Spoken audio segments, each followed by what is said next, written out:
There we go. Gotta switch back. Well, good evening, everybody. We're here with Frankfort today. Today is Thursday, September the 21st, and we are happy to have Miss Terri Bradshaw from KCDC here with us tonight.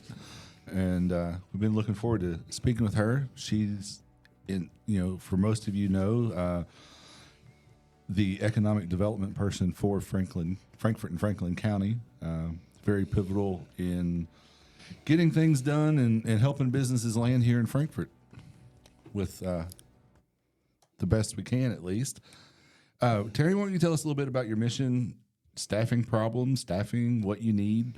What does KCDC need at the current time to be even more successful? So our mission is on paper very simple. We were created by KRS 15450, which is in short the Industrial Development Authority Act.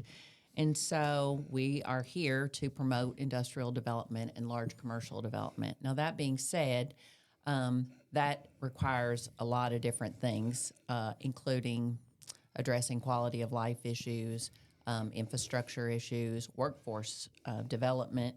And so while it starts out being a pretty simple declaration of we promote industrial development, it gets a little deeper once you start thinking about how you do that and how you get industry to come to this community. And it's because of all those other things.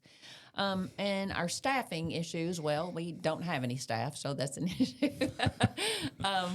We have... we do what we can with the staff that we have when we have them. We do have in the budget for this year a part-time staff person.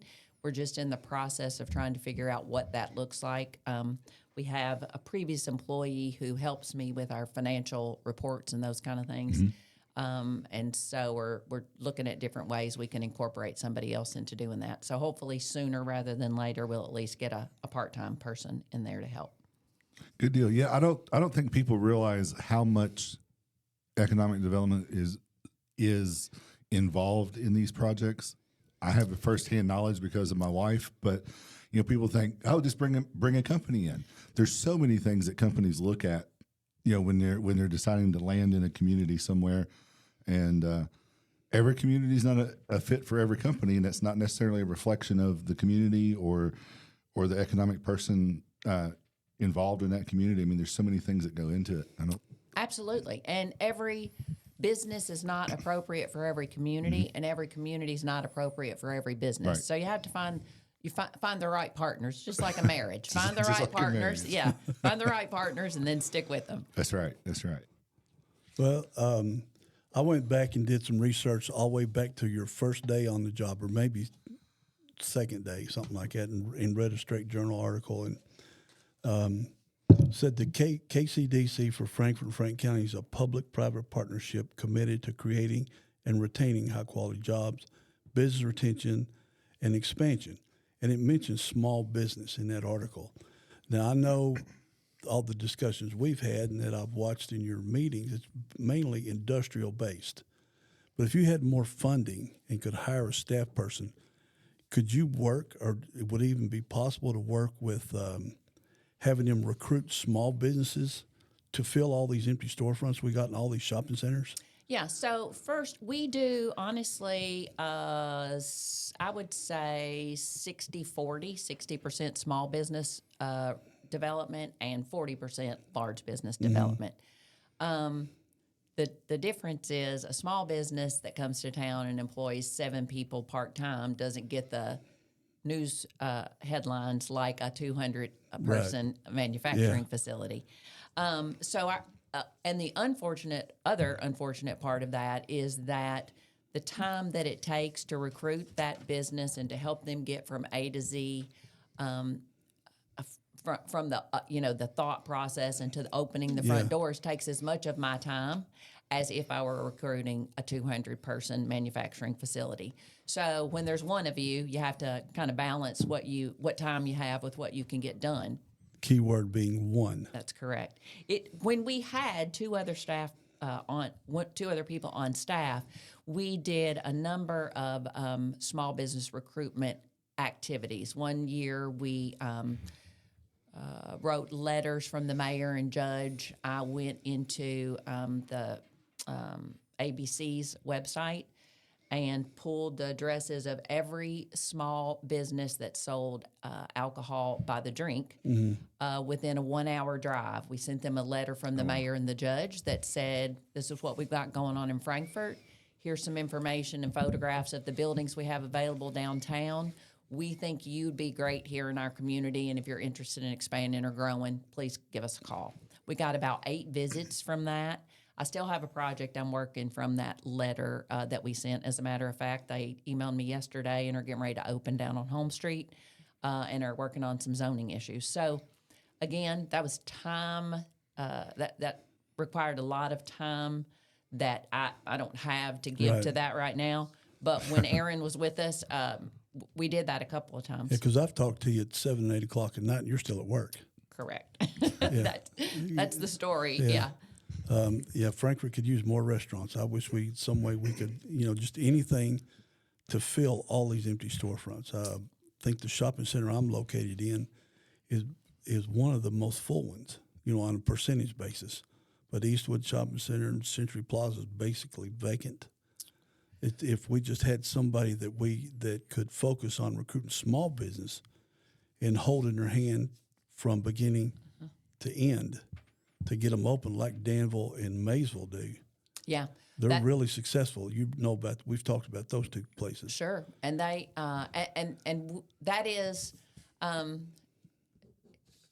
again, very time, where we are time constricted, that takes a lot of time. But we do, the projects we are working or have worked recently that took a lot of time. The House of Commons downtown, the Hauser and the Speakeasy there at the Altar Group building, the old Marcus building. They're getting ready to open. We spend a lot of time working these projects. We also, KCDC has a loan program, a low-interest loan program, and we have provided loans to a number of small startup businesses in the community, locals, Sig Lusher. I wasn't aware of that. Yeah, locals, Sig Lusher, who are the other? Limewater. I knew I've read where y'all. We've got 4 or 5 active loans right now. So what happens if they don't pay it back? They pay it back, Craig. There are plans in place, I reckon. Well, we administer the program exactly like a bank. They have to have good credit. They have to provide us assurances. So it is administered exactly like a bank administers a loan. It's a solid loan before money goes out. That is correct. It's just our money, and so we can loan it at a lower rate. Yeah, like mine was secured with my house. We have secured some of our loans, larger loans, with property. Yeah, that's what I did. That takes some nads to do something like that. Sure. Yeah. It's confidence. Something. Stupidity or something. Eric, no, you actually just took my question. Oh, sorry. Oh, I did? Yeah. We weren't 2 questions in, Craig. He's already hogging up the questions. Already hogging all the questions. Oh, I did, didn't I? Yeah. Well, what about the second part of that one? Let's see. Would you work with the city and county governments to make it happen? Sorry, I had to back up a little bit. That's okay. Would you work with the city and county governments to help the process of expediting opening of the business?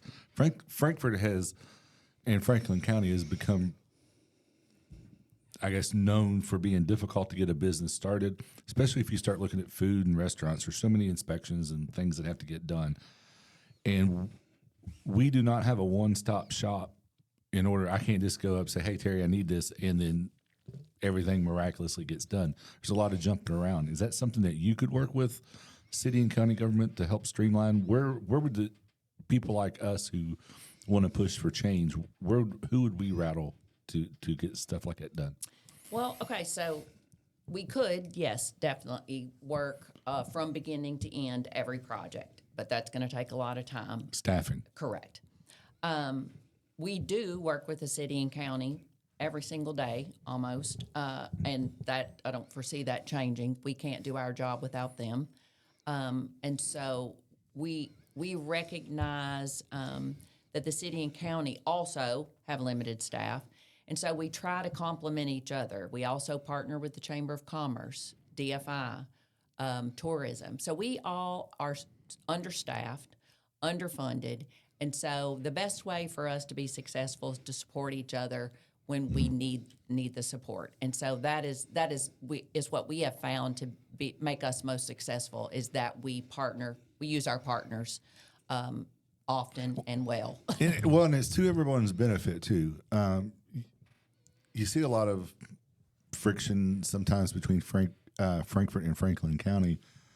But we have to realize that whenever there's growth inside of Franklin County, whether it be in the city limits or in the county, it benefits everyone. There's benefit to all, either bringing in jobs. Craig and I have talked about that. If you promote business in the county, well, they still eat, buy gas and everything in the city. The city benefits from that, and the county benefits from employment, payroll tax type stuff. So. Absolutely. You'll see funding venues that we have had throughout the years from the state and the federal government that have normally been individual county, city appropriated. You will see those now starting to be more regionally appropriated.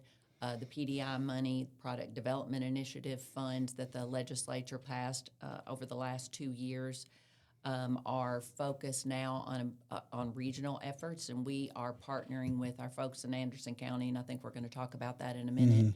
But then we are also partnering with our counterparts in communities that run from Franklin County to Winchester on 64 on a regional development strategy that will help us not only recruit businesses to the region, because we recognize that if a business comes to Scott County, that is far better for Franklin County than if it goes to Paducah or Nashville or Austin, Texas. And so that initiative will help us market our region to prospective business and industry. It will help us target a workforce. And so part of this initiative will be a talent recruitment process that we will try to pull people from across the country into this region because of our quality of life, our lower cost of living, those kind of things.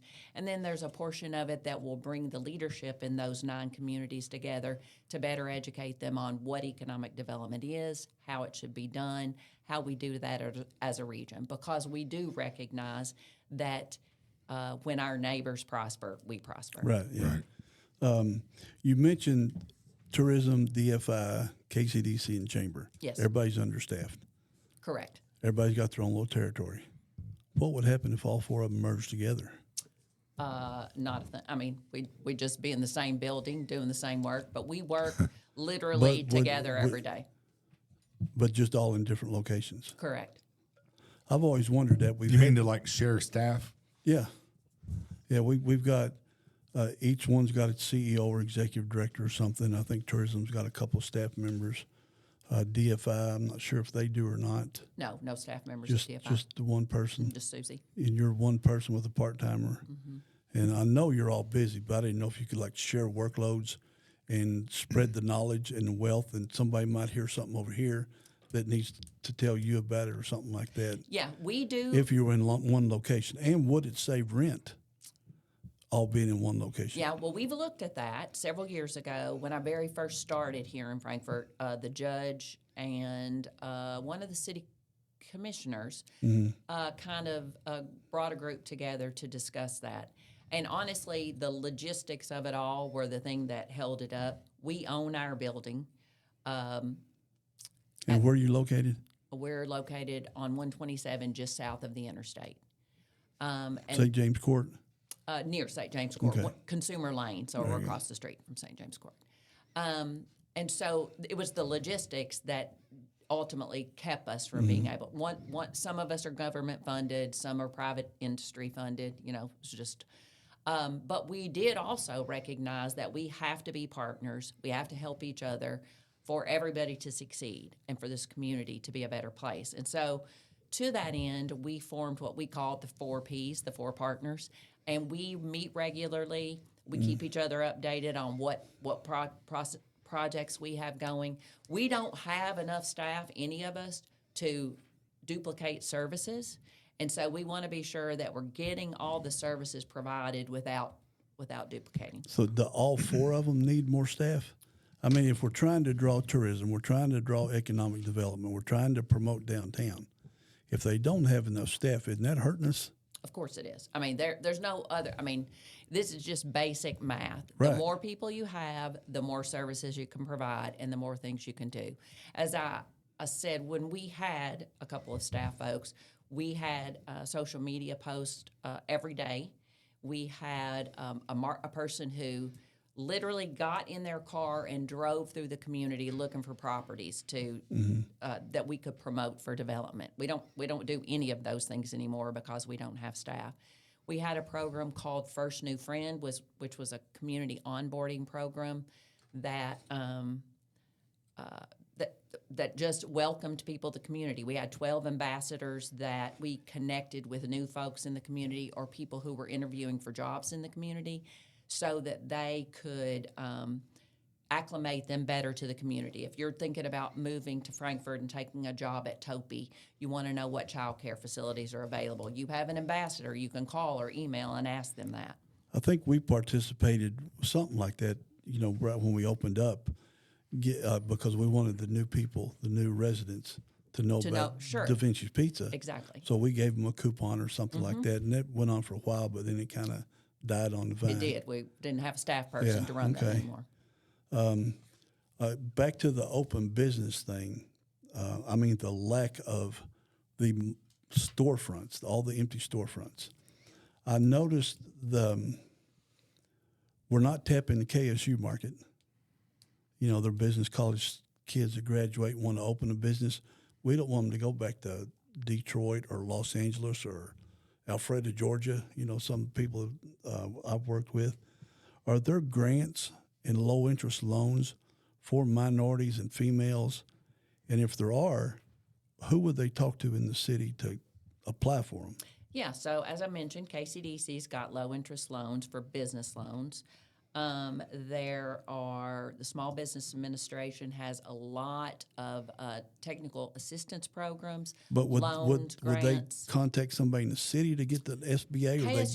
KSU has an SBA representative on campus. They just opened an office there in the middle of the pandemic, which was great. That's good. Yeah, sorry, but that's what happened there. Yeah. So they do have a representative there on the campus that works with the business school to help students who are interested, and help local small businesses who are interested as well. Community Ventures is another entity. They have an office in Lexington, but they service all the Bluegrass region. They offer a number of low-interest loans and grants.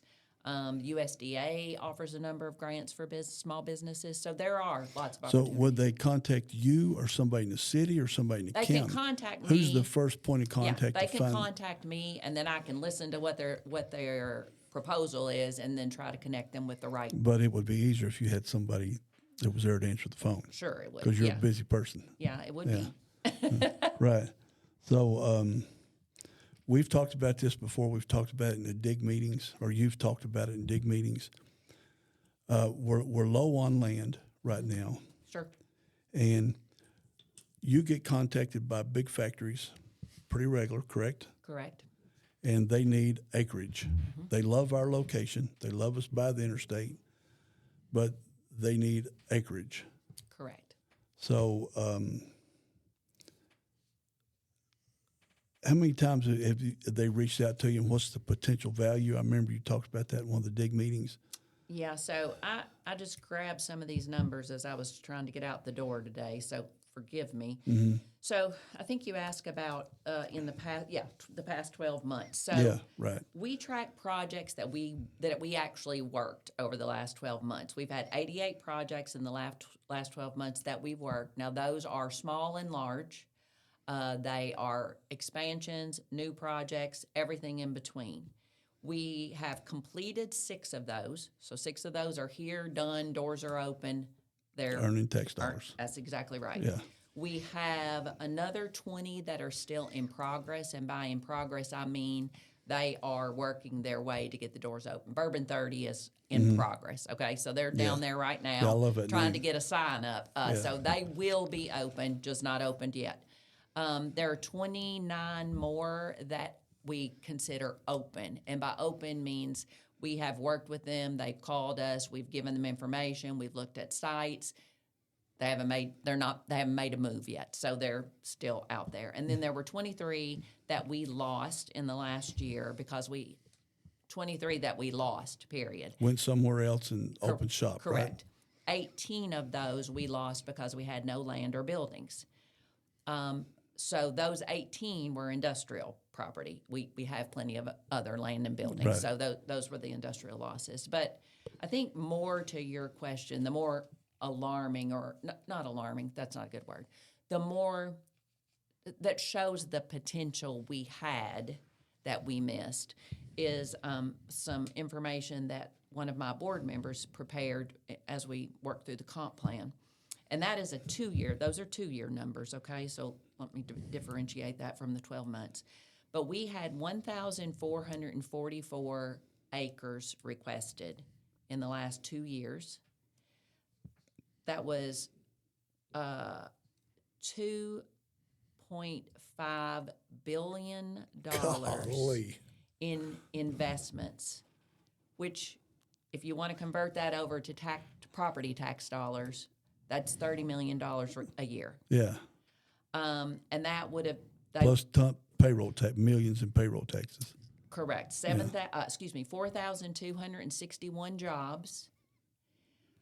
That's $268 million in additional income to this community and $2.7 million annually in occupational taxes. All because we don't have 1,500 acres industrial land. All because we don't have 100 acres of Well, industrial okay. land. God, that's unbelievable.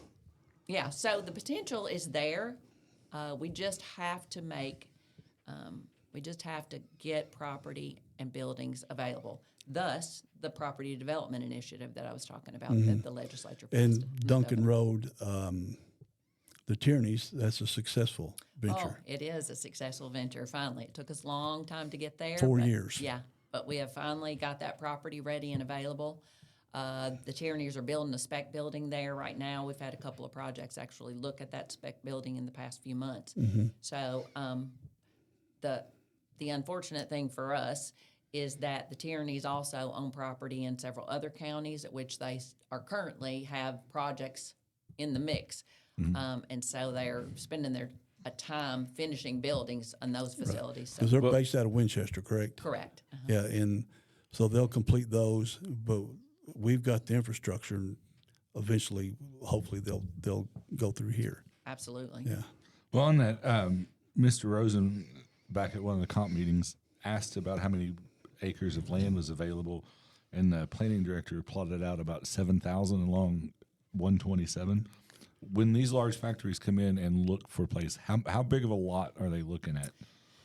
The average in the state of Kentucky, the average ask is 100 acres. The average project that lands is 50. So, 50 to 100 acres is going to draw a lot of projects. And this is the way I try to explain this. The more acres you have, the more possibilities you have. If I have 100 acres, that's going to get me a lot of project looks, no doubt about it. But if I have 1,000 acres, that's going to get me a look from every single project that is interested in the state of Kentucky, because I'm going to be the only person who has it. So that's the goal, is to be the one that they look at every single time. That's how you get more. The more visits you have, the more projects you It learn. goes back to picking and choosing who you want and who you don't want in your community. That's exactly right. It puts you from a position of desperate to plenty. That's exactly right. Like, nah, we're not interested in making batteries for cars. We would rather make this stuff for something else. Sure. Okay. Is there talk about forming regional partnership with Anderson County for development? Yes, yeah, there is. So that's the PDI grant that I've referred to a couple of times. We are working with our partners in Anderson County to apply for a $4 million grant to build an industrial park near the southern, no, literally on the border of Anderson and Franklin County Are we going to split it 50-50? on 127. Nope, it's all No. going to be in Franklin County. Yeah, It's all going to be in Franklin Yeah. County? It's on the Anderson County line, but all the property is in Franklin County. So we would get all the property tax, or No, it'd be a we deal? would, we would do a TIF, a special a special taxing district, so that the partners benefit. It's set up currently on a shares purchased agreement. So the more you pay to develop the property, the more you reap at the end of after the debt is paid. So when we talk about a TIF, typically that's a community agreeing to give up occupational taxes for the period of the TIF. Well, a TIF is a special taxing district, and sometimes that is what happens with Right. a TIF. But in this particular partnership, the special taxing district would be formed so that the entities that own the development could determine how the taxes were divided and could determine how the properties were taxed. So, for example, and I'm just making this up because we haven't even discussed this, but let's say that we build this regional industrial park, we can make that occupational tax 1.95% rather than the 1% that is in the rest of the county. How can you do that? Because It's a special taxing district, and you determine your own tax structure. So what's the benefit for the partnership? Because normally a TIF will give benefit to the people who are investing the money, and they're saving money somewhere. That's correct. But we, the community, KCDC, Anderson County, Franklin County, would be the people who were investing the money. Gotcha. So, we wouldn't give it back to ourselves. The people developing it aren't getting the savings. You're doing it as a partnership. Yeah, we're developing the industrial park, so we would do it as a partnership. Gotcha. Correct. Now, there may be incentives given to projects that come to the industrial park. Probably not a TIF, But the TIF incentives. district itself is the benefit of the communities, not the Correct. people coming there. Yes, that's the way this would be set up. Okay. because you're putting the money in it. Right. Let's see. I see rail is behind this property. Would it be available for use by the 127 expansion? It is not adjacent to the properties that we have under option right Bummer. now. I thought it was. Yeah, well, now, that being said, it's close enough, and rail is always a great addition to an industrial property, always. Once again, if we have projects that come to the state of Kentucky and I have 1,000 acres, but they say they need rail and I don't have rail on it, that puts us out again. So rail would just give us one more opportunity to stay in the mix. But we could build a spur We could. tunnel under the road, because I know, like, if when Buffalo Trace was looking to expand warehouses in Lawrenceburg, they liked having rail on that property off of 151. Sure. Yeah, so that was a plus for them. Right. Do you get a lot of requests for rail? Surprisingly, not a tremendous amount. I would say of our industrial projects that we work, I would say 20%. Now, that being said, R.J. Corman got a grant a couple of years ago and started working on building out a rail yard over off, right here. I forgot where I was. right up here. Yeah, Right up here. Right up here. Yeah, that's exactly right. So that will provide an opportunity for lots of our manufacturers that are not directly on rail to ship, literally truck it across the road for all the folks in Industrial Right. Park 2 and 3. Truck it across the road, load it in the rail yard there, and then. And it's kind of like what Toyota does where they're at. Yes, They take it over to their product over to the rail. exactly. And I guess it's a whole lot more economical to ship by rail, and is also safer for communities The too. future. Yeah. Yeah, exactly. Water. I believe there's water all the way to Anderson County. There is. Farmdale Water District. Farmdale Water District. It comes out. What about sewer? Well, there's currently Farmdale sewer package plants, random places all the way to the Anderson County line are very close. Well, they're going away. You know that. They're done, basically. I don't know that. Oh, well, they are done. There's 7 of them. Yeah. And the county's working with the plant board to see if they can, and the plant board, I think, can take on the extra capacity. But the sewer would be absolutely imperative for development along. Yes, 100%. And we have worked closely with the folks at Farmdale as well as City Sewer. They're aware of the project. Would Anderson County, would we be using any of their sewer? We discussed that, especially when the first part of the project, when the project first began, there were 200 or 300 acres that were in Anderson County. We did discuss that with them. Once we realized it was all going to be in Franklin County, we have stuck with the conversation. Okay. With Frankfort City Sewer and Farmdale folks. Okay, yeah, because I remembered you mentioning something about Anderson County sewers. Correct. Potentially with the industrial park. Yes, we did. Okay. We did include them in the conversation early. You want me to do the next one? Yeah, go ahead. Since we scratched one of your questions. All right. I've watched the meetings. I watch your meetings, watch the city commission meetings.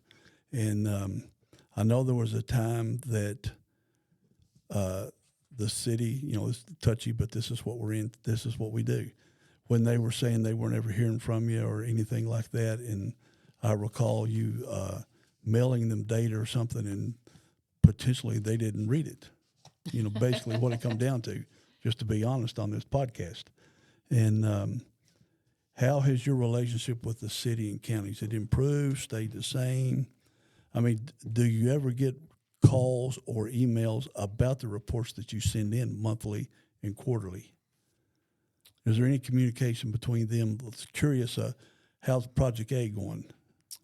Not much, no. I mean, I do provide them, 5 or 6 pages of a report every month that tells them what KCDC is doing. The judge and the mayor both serve on the KCDC board, and our bylaws state their purpose of being on that board is strictly to take the information that we discuss at our board meetings back to their particular bodies. I assume that they do that. All that being said, I don't think there's any commissioner or magistrate who has a problem calling and asking me what they want to know. I assume they converse among themselves. I assume the mayor and the judge go back and tell them what we're doing. As far as city and county staff, as I mentioned earlier, I work with them every day almost. And I couldn't do my job without them, no doubt about it. But the communications improved over that one meeting back a while ago. Got a little heated when you showed all these reports and they weren't aware that they were even getting them. Oh, well, I don't remember exactly which meeting, but yeah, I can't make them read what I send them. I sometimes I don't want to write when I send them. It's so long and boring. I depend on them to pay attention to what I send when they need to know it, and then they can call me and ask me. Yeah. Well, Eric and I promote small business growth all the time because that's a big percentage of all the companies across America. Sure. And big percentage of what we got here in Frankfort, especially with state government people working from home and everything. This is my ask of you. Okay. Would you request additional funding to hire somebody from city and county to focus on small business growth specifically? That's all they do. Is that even possible? Oh, gosh. So take that off of your plate so Sure. you can focus on the big stuff. Anything's possible. So what my board has done this past year and in previous years is request a budget that they believed would allow us to provide the services that our businesses expect, that are within reason. I mean, Sure. as I said earlier, we can continue to add services until the world ends, but within reason, the board has determined a budget that they felt was fair. They've asked for that. We did not get it this year. We haven't gotten it the last several years. Right. My board doesn't necessarily that they would budget for staffing. they wouldn't tell me what my staff should be doing. I would determine that. And most certainly, like I said, when we did have staff, we did a lot of small business focus, but we still, it is probably 60-40, and 60 is small business as opposed to 40% being large business development. So we being me, spend a lot of time on those projects. But would it be of great value to have somebody who focused only on small business development? Oh, gosh, yes. It'd be fantastic. Yeah, because with all these empty storefronts, I mean, Right. It's like 50 of them. I don't think that's an exaggeration. And they're just sitting there. The buildings are rotting if they're not being used.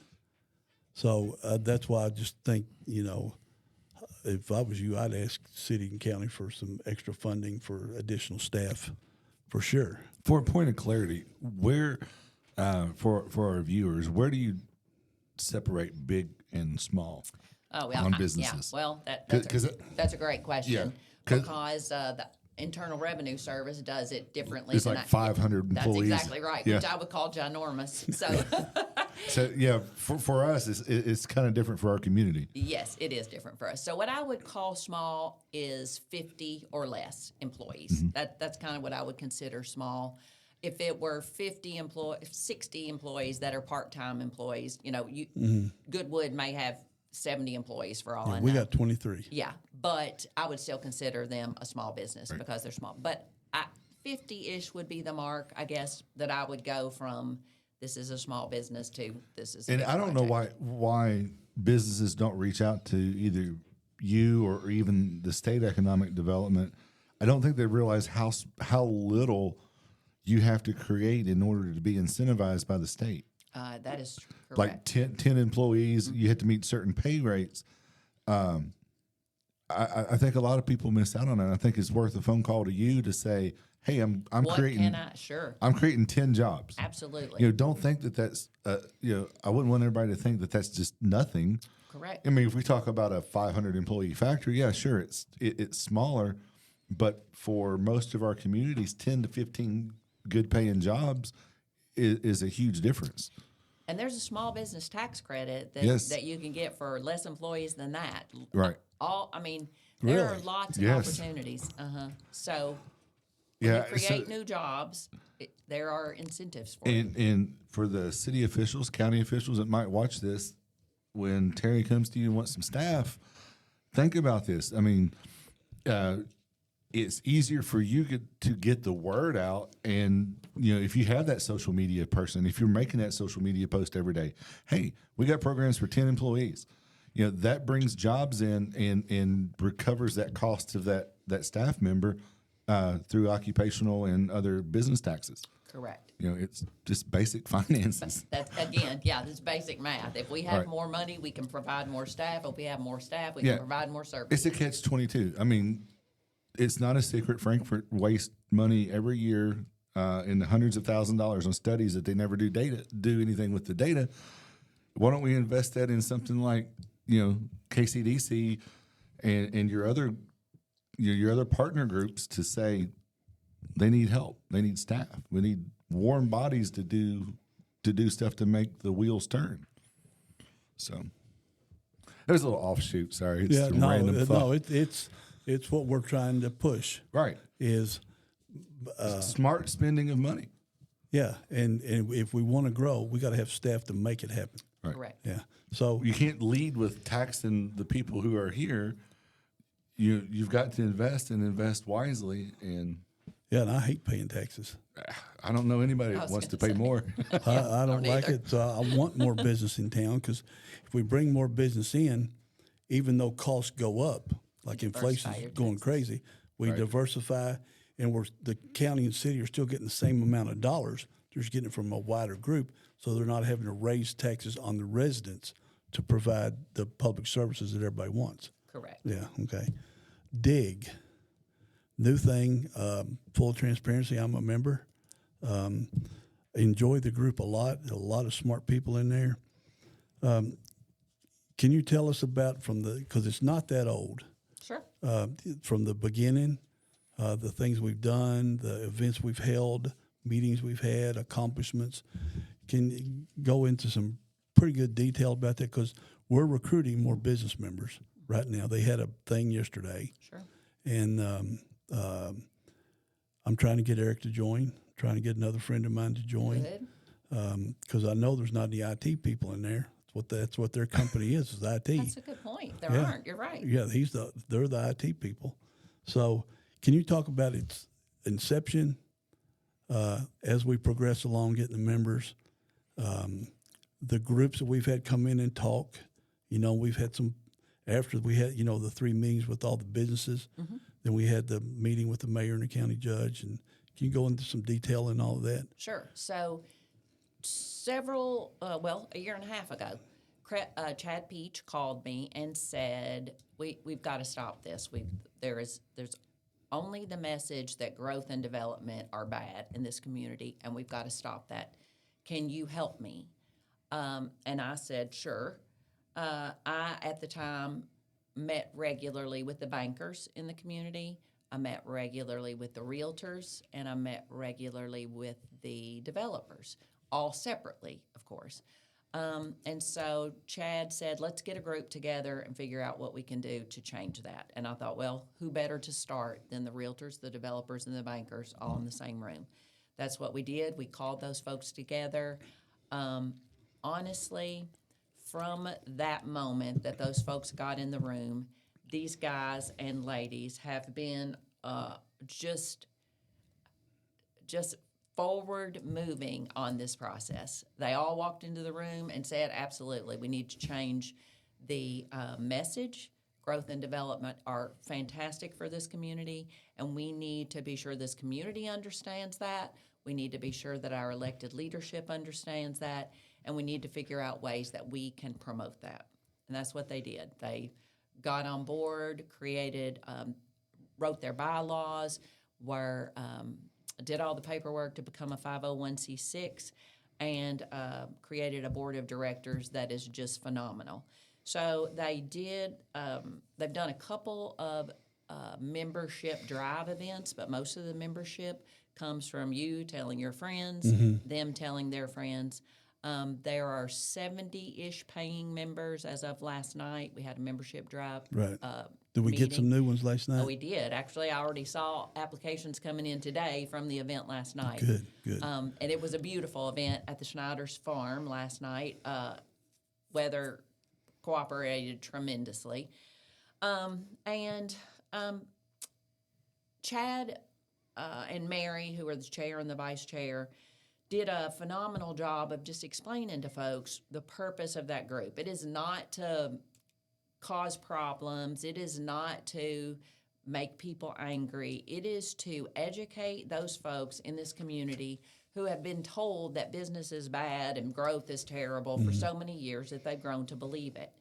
And they do a phenomenal job with that. They do a lot of educational posts on their social media that provides facts to the community about growth and development, what the benefits that brings not only to the businesses or the developers or the banks or the realtors, but to the average taxpayer. Just as you were discussing, when you diversify your tax base, more people pay more taxes, therefore they pay less taxes. Right. They also worked, God love their hearts, they came on board, and we were about halfway through the Duncan Road rezone process, and they came on board and immediately said, this matters, we need this industrial development, and we need to get behind it, and they did, and I give them lots of credit for that actually coming to fruition. They worked really hard on that. Just earlier today, well, let me back up.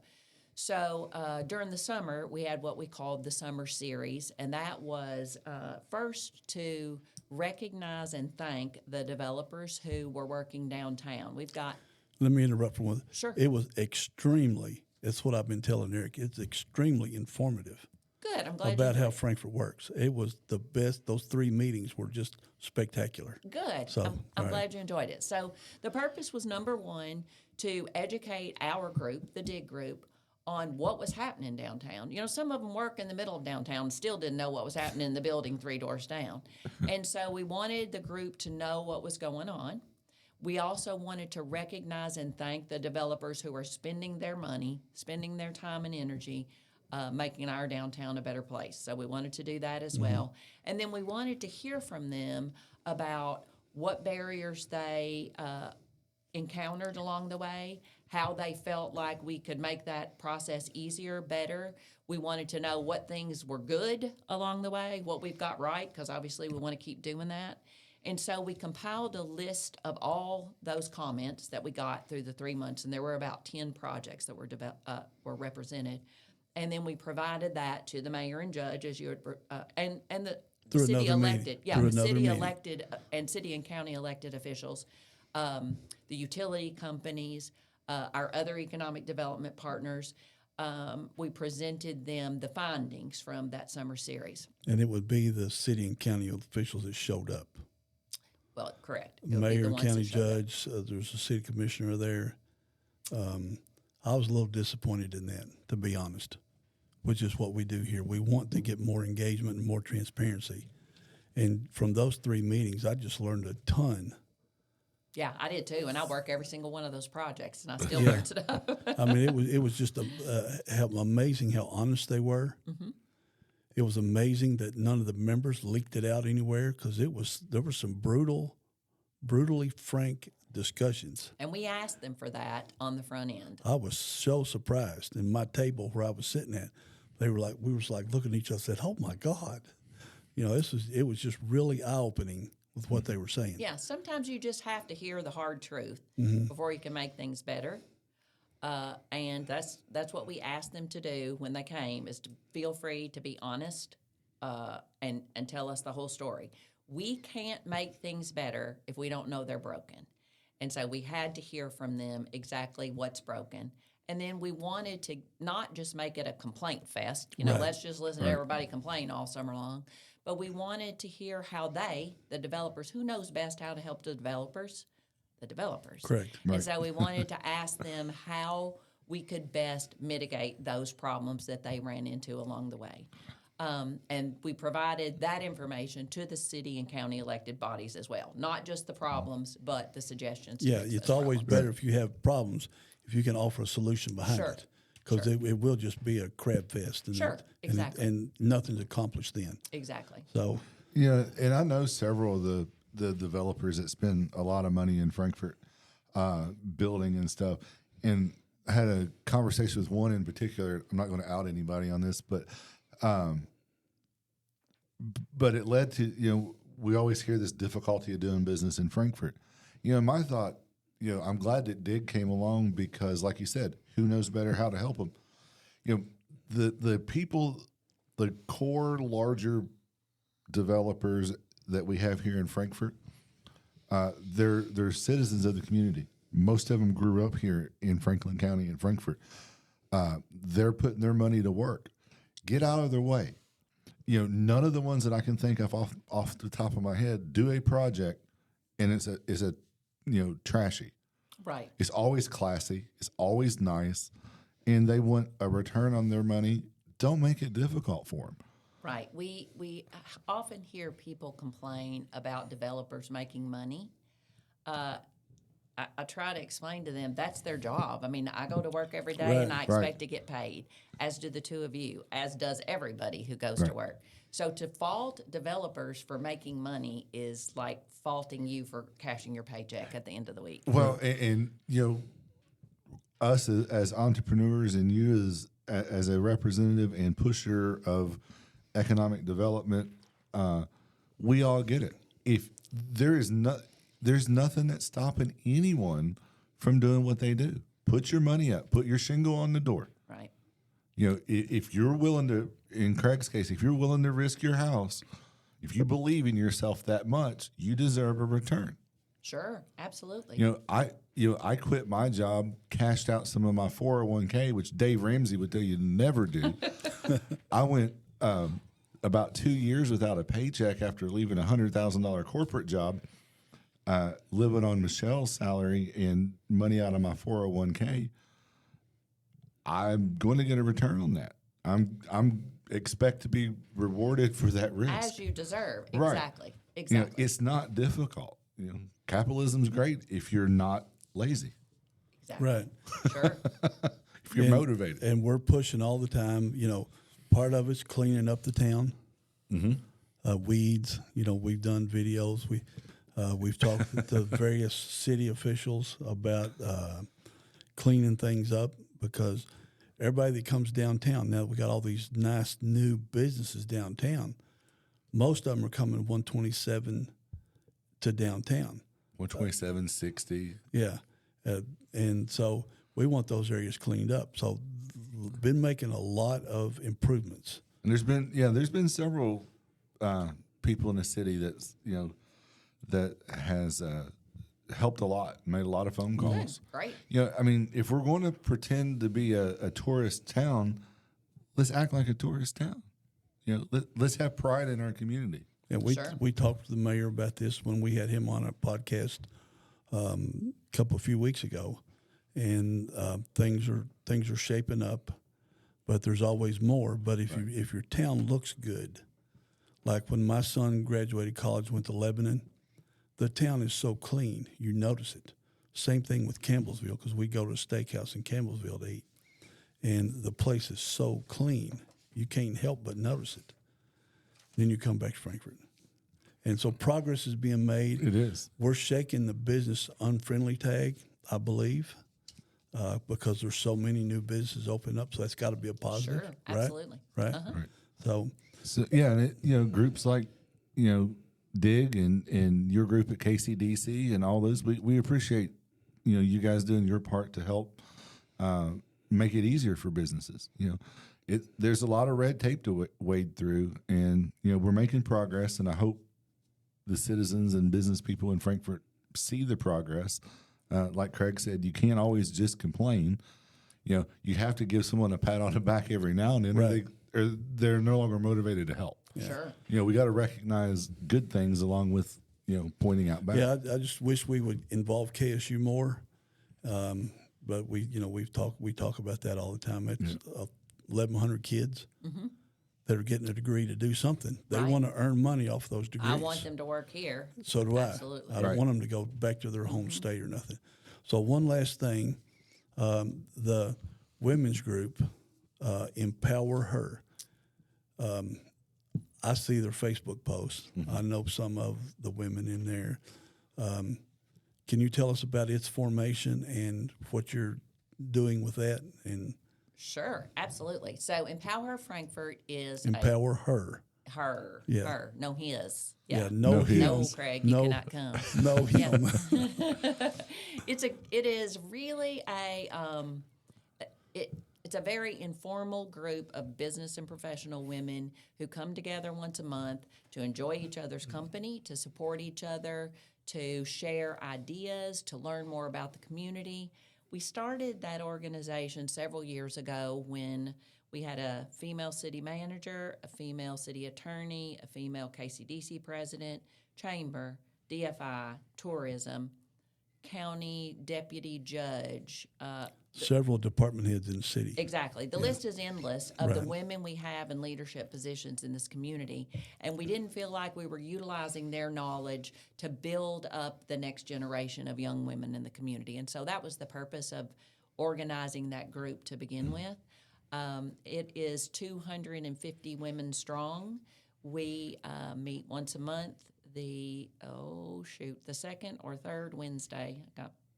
Second Wednesday, I think, 5 o'clock. Any membership dues? There are no membership dues. You come when it's convenient. You miss when it's not convenient to come. Where do y'all generally meet at? We meet at a variety of places. We like to support our small businesses throughout Would the you community. meet at a male-owned restaurant? Oh, gosh, Craig, I guess. Yes, we meet at male-owned restaurants all the time. Okay, well, I'm just waiting on you But to come only up if- to ours. Well, But there you only go. if the female-owned ones don't have capacity. Yeah, well, I'm just waiting on, I'm married to a woman, so, I got a daughter. Okay, a fine. I'm We'll just, come. I'd like to get a little business there. And Sheldon Jacobs, he's got a real nice memories event venue place next door to us. It'd be a great meeting location, but of course he would want to get a little little cash for using the space. Are there dues for are no the dues. no dues for No dues. Empower Her? No. Just a bunch of women getting together. Yep. I don't wanna Now get- you're jealous, I aren't don't want to you? make no jokes or nothing. Go ahead. I don't want to get in trouble. I got to sleep Yeah, tonight. we can't make any hen party type jokes. Yeah, no, I don't want to do that. That's funny. Yeah. Funny guys. So, but it's a good group. I follow the page, and a lot of smart women in there. And I'm assuming y'all are talking business topics. And, Sure. I mean, we've had the lieutenant governor come to speak. We go to new businesses. We the group that you saw in downtown or the downtown series, the summer series that Dig did. So the Empower group was the largest Empower Her. Empower Her group, the largest event we've had. I believe we had about 80 women, and we toured those buildings as they were being gutted. I mean, these were. I mean, I was. Our tours were like, watch that nail there. Yeah. Don't fall down that ladder. And it was the most interest we've had in any of our everything we've done. And so now we are following up. Now that those are finished, we did House of Commons a couple of months ago. We're following up now that the buildings are done and the businesses are in.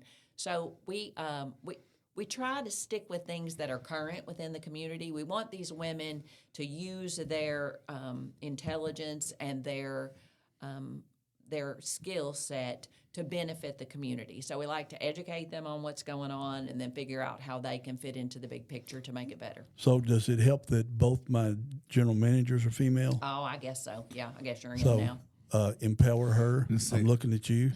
Come to Da Vinci's Pizza one day. I'll put you on my list as soon as I walk out the door. We'll mute Craig. Hey, I'm always recruiting business. I'm He's like an fine. insurance salesman. Yeah.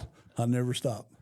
So No, that's great. No, I think it's important to sow into younger people, especially entrepreneurial type people who have that drive. I can speak firsthand that I've wanted to start my own business for years, and my biggest mistake was waiting so long. Sure. It's not as hard as you think it is. It's a lot of work. There's sacrifice involved, but there's a lot of smart people out there that will help you and give you help. Absolutely. And groups like that are great, and I think it's important to sow into the next generation. So is there anything that, I think this is Eric's. It's me, but go ahead. He's hogging it all up. Hey, I can't help it. Is anything else that we haven't touched on that, you and I have talked about that not public, any breaking news things? I have breaking news. We okay? love breaking I've got news. Breaking news. First, let me before our breaking news say this: if you're interested in being a part of Empower Her, if you're interested in joining Dig, if you're interested in a part-time job at KCDC, if you're interested in a small business loan, any of those things, you can contact me at Terri Bradshaw, Terri Bradshaw at kycapitaldevelopment.com.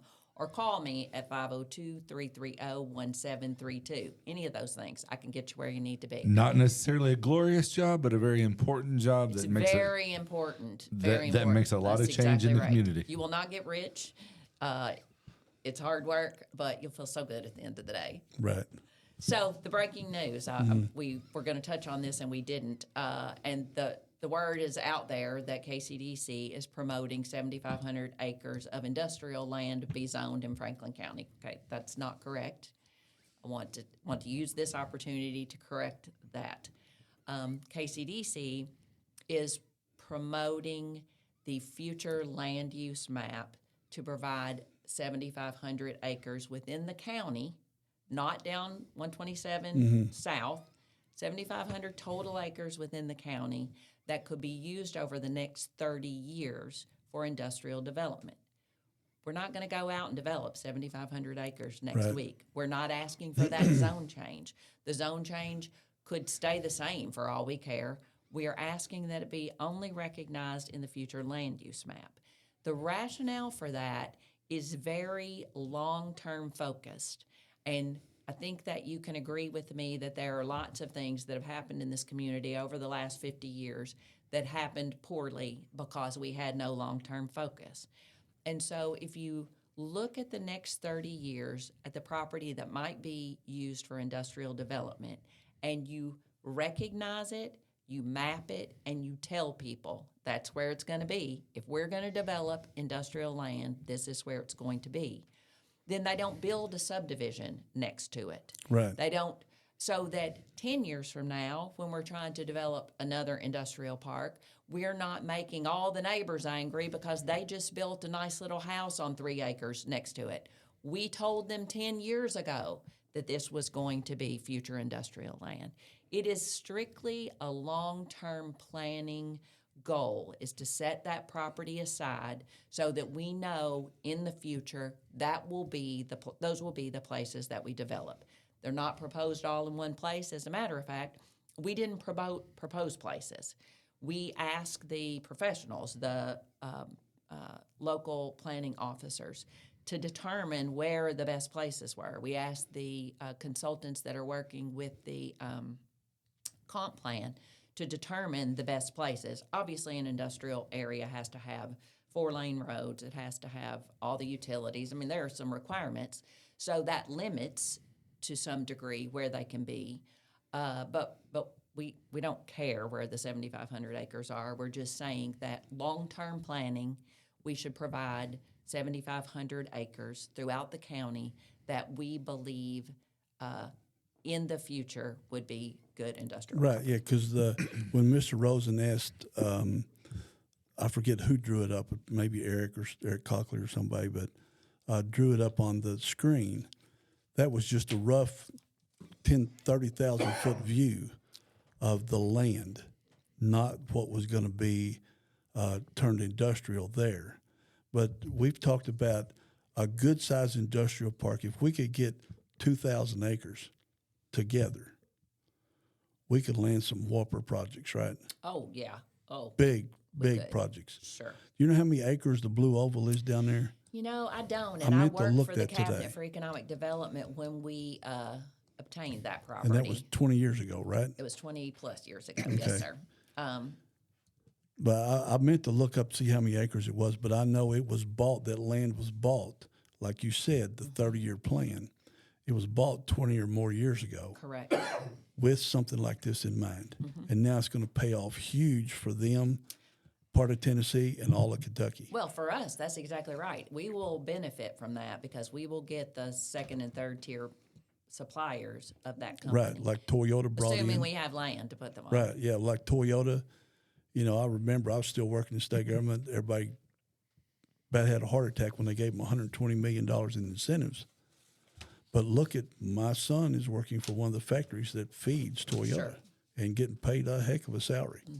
And so all those more than 100 plants, I'm sure, that feed Toyota Far more. and the Corvette and Ford in Louisville, all those, we're the third largest automotive producing state in America now.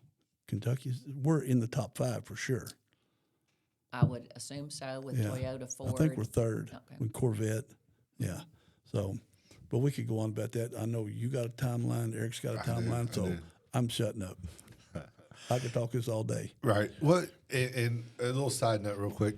You know, people talk about, and this is all my accidental knowledge from being married to someone in economic development.